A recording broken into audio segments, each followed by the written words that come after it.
All right, Blair, as we're wrapping up here, is there anything you'd like to plug from USA Truck? Yeah, so USAT Connect is our uh, driver hub app on our telematics devices, where they get access to all of the self service items that were never self service before.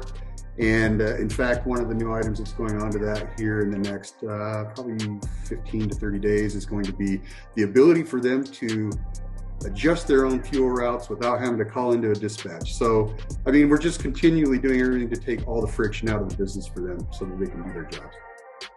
Welcome back to the Yard Jockeys podcast. Today we're talking to Blair Ewell from USA Truck. We talk about the lost decade. We talk about how he fixed the culture and, of course, their famous self-dispatch program. Coming up next. So, to start us off, why don't you go ahead and tell us a little bit how you got into trucking, how you got into transportation, and how long you've been in it? Yeah, so I got my start back in 1985. I was in school, freshman in school, and I needed a job. And I took a job as a clerk at Ryder Freight Systems, Yeah.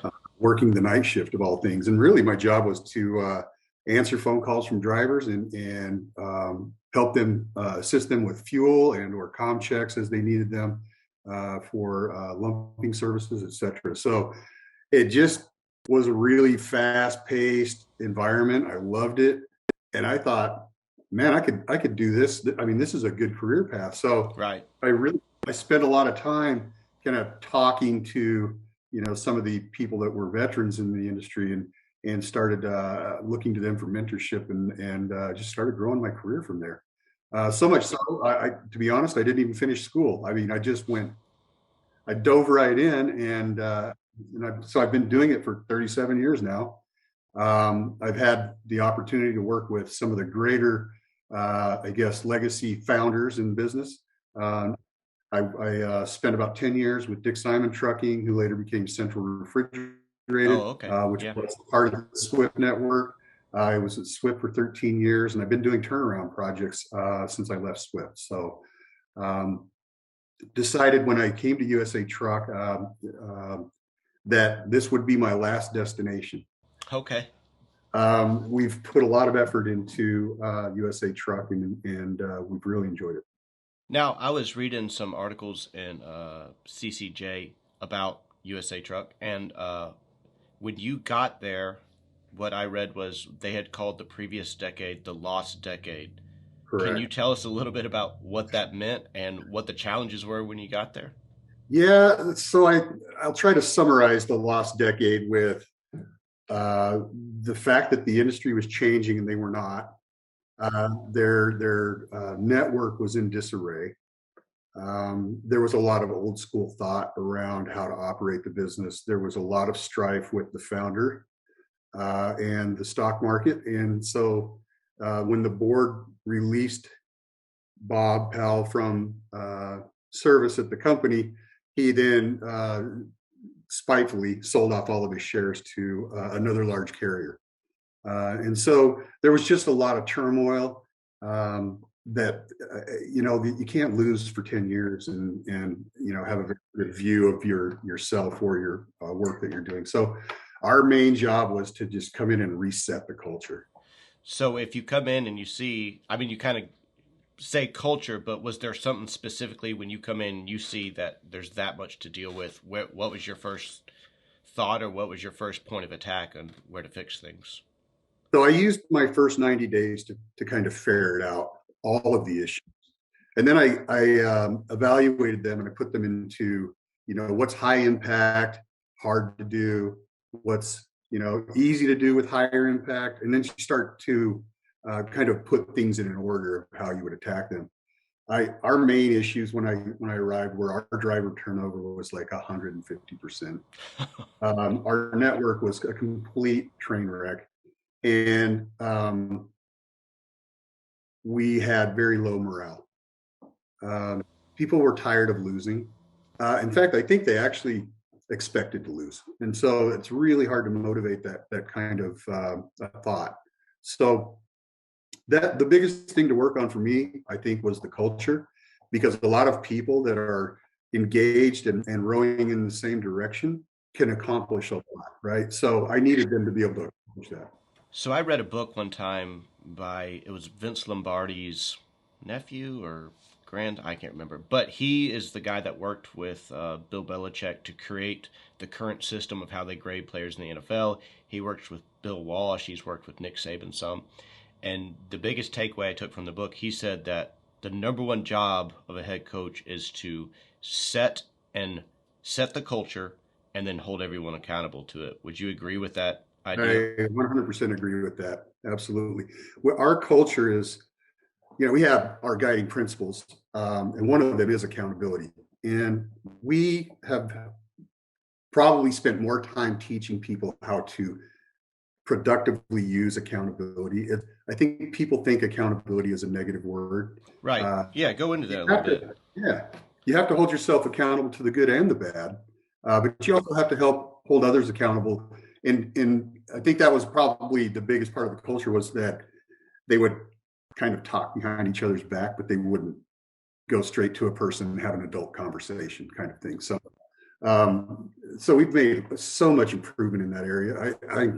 I mean, I'm just blown away with the progress of this group of people. And I'll tell you, we haven't had a lot of turnover through the process. I literally, and I hate to talk about this because it's somewhat upsetting to me that I can't turn somebody around, but I only had one leader that I couldn't turn around, and I had to make him available to the rest of the industry because it was harmful to the rest of the group. So, I mean, that's accountability, big time. Yeah. Yeah, and with accountability, I think a lot of people think of accountability as you're going to find out the bad things I've done, as opposed to I'm going to clearly know where I stand with everyone, so I always know I'm on the right path. Right. Yeah, I think there's many components to accountability. One of them is being able to receive feedback. That thought of feedback being a gift, meaning that you now know exactly where you stand and what you have to work on. Is I appreciate a lot. I get a lot of feedback too, because I'm telling you, I have a lot of room to grow. But I really appreciate feedback, and I think my team really appreciates feedback now, and they view it as a very positive thing. Yeah. Well, so let's kind of get back to you come into this fleet. There's a lot of culture issues. You start diving into figuring out the culture and then fixing it and setting it right. Somewhere along the line, you get to the idea of self-dispatch. Yeah. How did you come up with that idea, or did you come up? Where did that come from?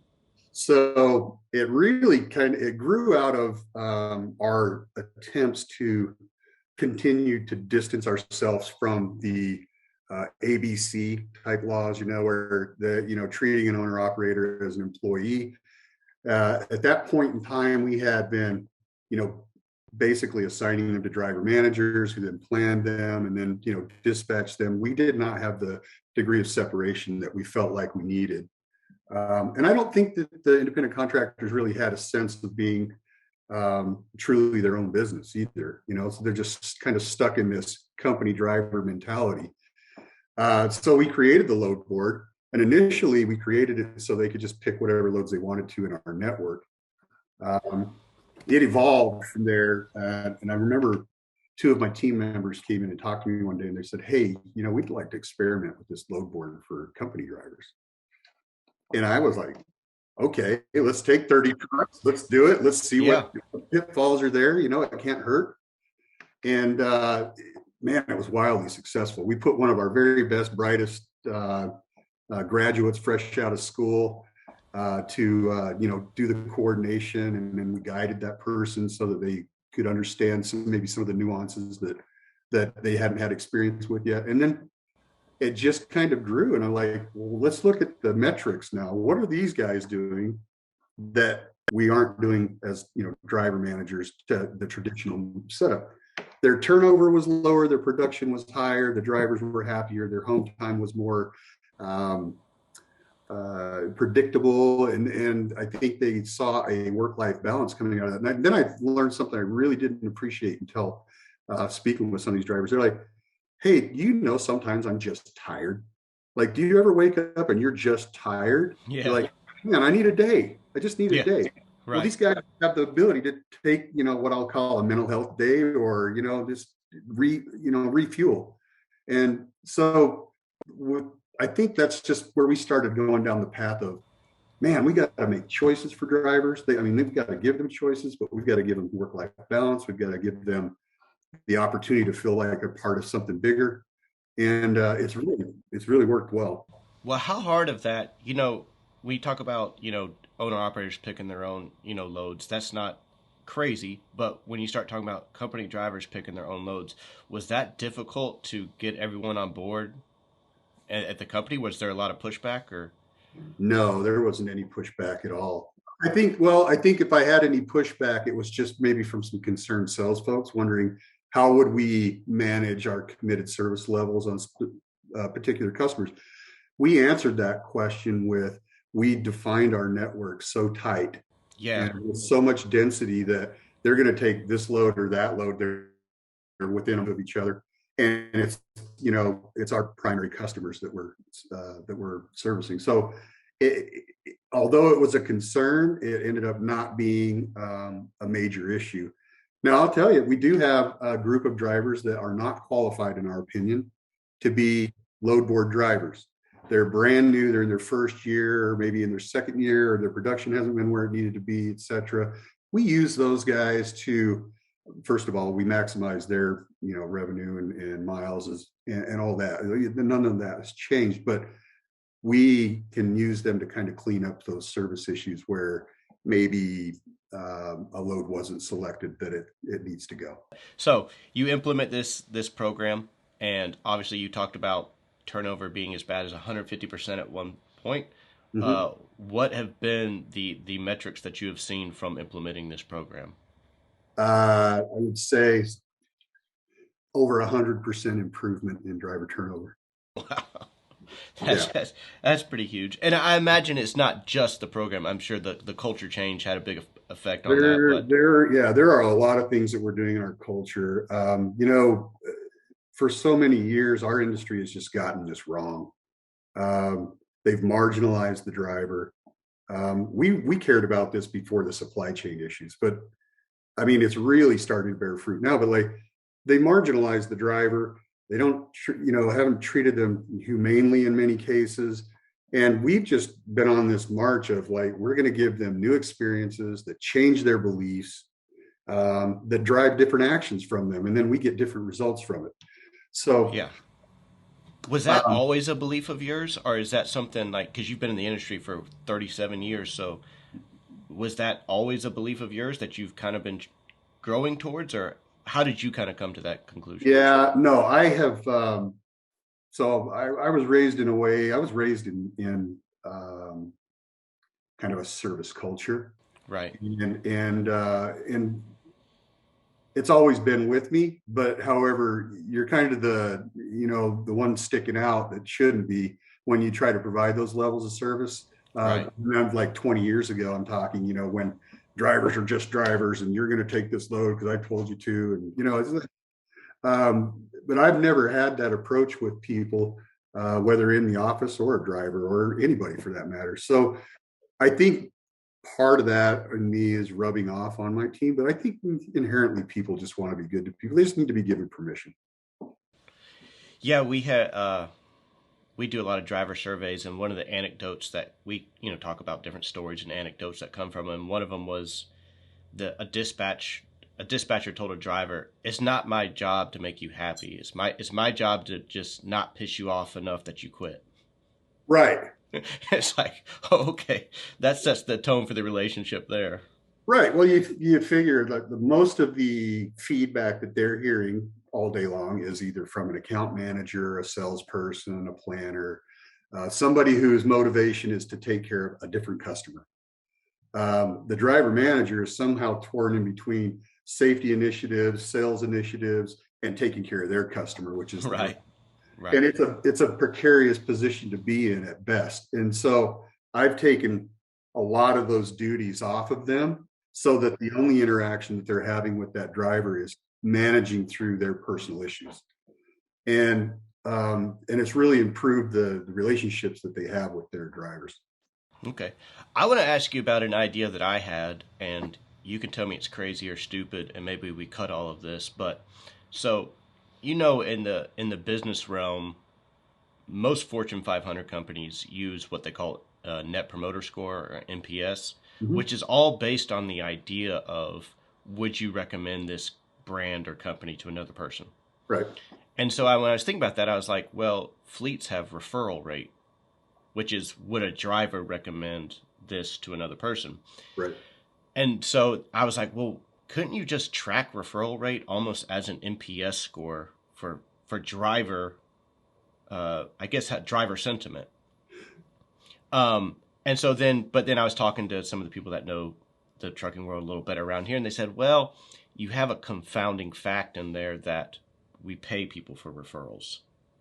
So we did a survey of over 200 fleets, and we could find no statistical relationship between what you paid for a referral bonus and your referral rate. So just because you paid more or paid up front or however you did it, there is no statistical relationship. So and do you think that could be like referral rate really is just a reflection of how drivers feel about you?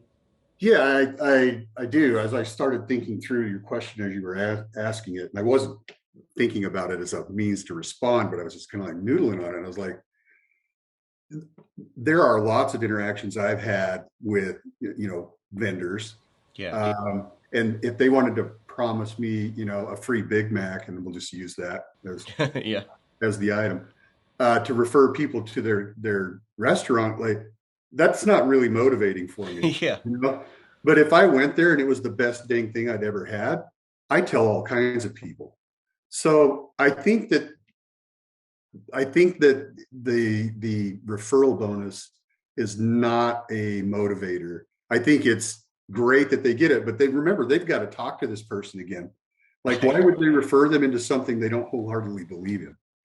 And I don't think that the normal average person thinks that way. So I think you're onto something there, I guess is what I would say. I want to dig in more and do some more research to kind of figure it all out, but I've been kind of wrestling around with it since I guess early 2020. I was asking some guys around here about that idea. But anyway, that's my own personal thoughts. So kind of along the same lines though, I know you and I talked when we spoke at CCJ Symposium. You told me what a game changer Workhound had been for you. Can you tell me a little bit about working with them and what that's been like? Yeah, it's been really, really great. Actually, we have a good relationship with them. They're all about the data, Right. and they want you to have it in however you want it presented. And so we have it sliced up by terminal, by driver managers, by, we know who's getting what kind of feedback. I will say this about feedback channels. Um, it's more difficult to get positive feedback than it is the negative, right? So people don't generally go out and post positive things. Um, I think the people that are more motivated are literally becoming activists over something that has upset them. Um, that being said, I want all that feedback, right? So I we're smart enough to discern activism versus true concerns, and so we watch our scores kind of ebb and flow, and it just depends on literally what's going on in the world right now. It can really send a shockwave through feedback channels. Right. And so it's been very insightful for us. We get a lot of great feedback through there. We do a call every couple of weeks where we invite all of our drivers, no matter where they're at, to join on this call, and we read this feedback that we've received. And there's a couple of reasons why we do that. One, we're reading it. They need to Right. know Yeah, they're that's a good they're point. being heard, right? So you're being heard, which is almost more important than being answered. Um, so they're being heard, but then we're also addressing here's changes that we've made in response to your feedback.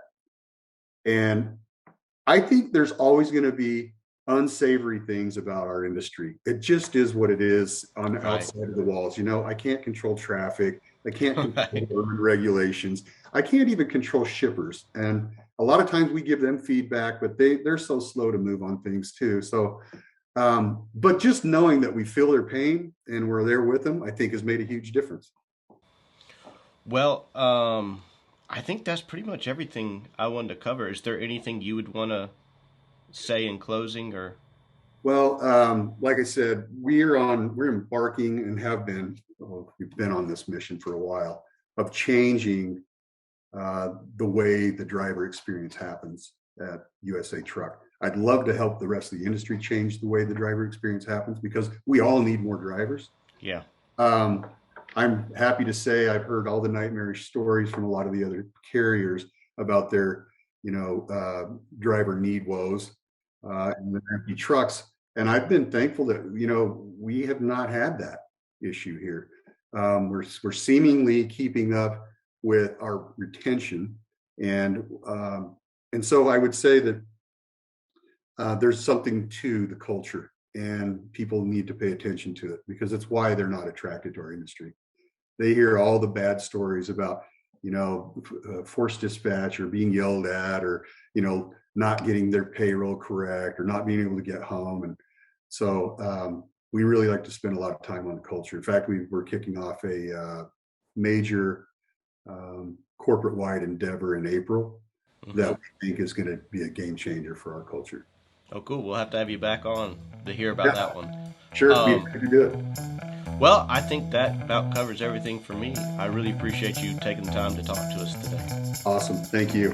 And thank you for joining us for another episode of Yard Jockeys. If you want to know more about my thoughts on referral rates, go to the Talent Intelligence resource page on randallriley.com.